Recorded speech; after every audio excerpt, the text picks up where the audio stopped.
We're childhood friends, running a trucking business together, a net profit of over $350,000 a year. At the end of year split, he tossed me an envelope with $8,000 cash. Buddy, he said, you don't own the rig. This is for your trouble. I looked at him and his wife, celebrating their new BMW and their new house, and I smiled as I took the money. What he didn't know was that over the years, I hadn't just memorized every route. I had gotten to know every single client. The day I rolled up in my own tractor trailer and snatched his biggest contract right from under him, he completely lost his mind. The late year wind bit hard, kicking up dust that felt like sand against my face. Rick shoved a thick envelope into my hand and clapped me on the shoulder. Mark, my man, it's been a long year. His voice was thick with booze and a condescending sort of charity. I squeezed the envelope. It wasn't thin, but it wasn't fat either. The bills inside were so crisp they felt sharp. Rick, what's this? $8,000. A little something for your trouble. He grinned, showing off teeth stained yellow from years of smoking and drinking. It was a good year. We cleared $350,000 net. You don't have a truck in the game, you're just riding along, so that's a damn good piece of change for you. 350,000, 8,000. The two numbers exploded in my head, leaving a dull ringing in their wake. My heart plummeted, a lead weight in my chest. His wife, Brenda, clung to his arm, dangling the keys to a brand new BMW. The blue and white logo seemed to burn into my eyes. Mark, you just keep working hard for my Rick next year, and we'll take care of you. Her hand, with its fire engine red nails, fished a set of house keys from her purse.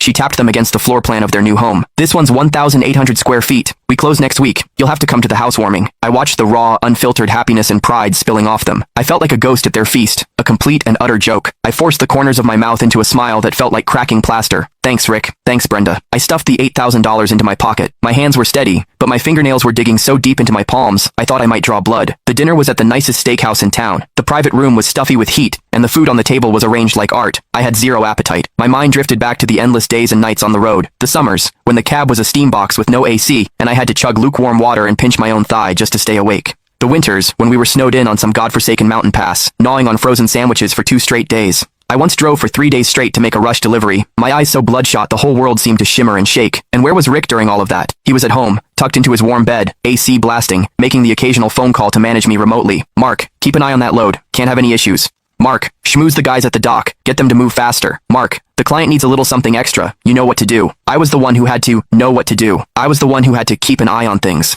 I was the one changing tires in a blizzard and laying down planks in the mud, and he was the boss, reaping all the rewards. All because the title of that tractor trailer had his name on it. Here, Mark, have some lobster. You need to put some meat on your bones. You're all skin and bones from the road, Brenda said, dropping a piece into my bowl with the kind of pity you'd show a distant, poor relative. Yeah, trucking's a tough life, Rick chimed in, taking a sip of his whiskey, but that's what being a man is about. You gotta have something to strive for. His something to strive for was the BMW key fob in his hand, and the new house keys in his wife's. My something to strive for was the $8 grand in my pocket, my trouble money.